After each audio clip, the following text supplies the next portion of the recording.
क्या आपको पता है, एक बार यीशु मसीहा अपने 12 चेलों के साथ बैठ के खाना खा रहे होते हैं। क्या होता है, यीशु मसीहा उस टेबल पे से जहाँ पर वो खाना खा रहे हैं वहाँ से उठकर वो घड़े में एक पानी भरने के लिए चले जाते हैं।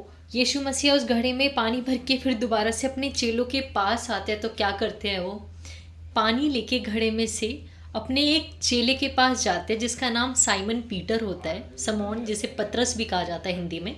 उसके पास जाते हैं और उसके पैर धोने लगते हैं यीशु मसीहा। पतरस पूछता है कि यीशु प्रभु रब्बी, ये तू क्या कर रहा है, मेरे पैर क्यों धो रहा है?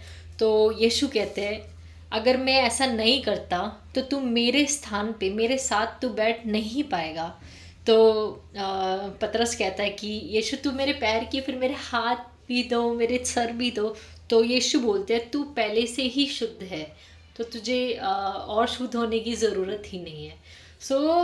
यीशु मसीहा एक एक करके सबके पैर धोते हैं और कहते हैं कि देखो, तुम में से सारे शुद्ध नहीं हैं।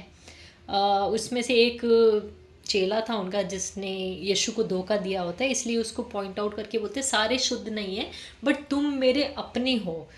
जो कि उनके स्वभाव और उनकी सच्ची मित्रता और प्रेम को दर्शाते हुए उनके पैर धोते हुए उनको एक एक्सप्लेनेशन देते हैं कि अगर तुम मेरी तरह, जैसे मैं तुम्हारा गुरु होके भी तुम्हारे पैर धो रहा हूँ, तो तुम भी एक दूसरे के पैर धो, ताकि मेरी जो शिक्षा है जो मैंने तुम्हें दी है। यीशु मसीह की शिक्षा क्या थी?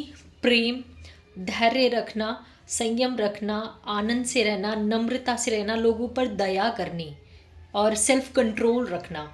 ये सब यीशु की शिक्षा थी, राइट। यीशु मसीह भी कहते हैं कि अगर तुम इसी शिक्षा को एक दूसरे से बांटे हो तो तुम मेरे प्रिय कहलाओगे।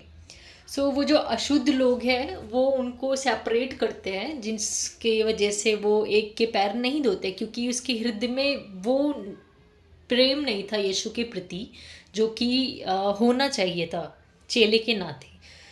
अगर आप इस बारे में पढ़ना चाहते हैं आप जॉन चैप्टर 13 के 1 से लेकर 20 के वर्स में इस बारे में पढ़ सकते हैं। Thank you, bye bye.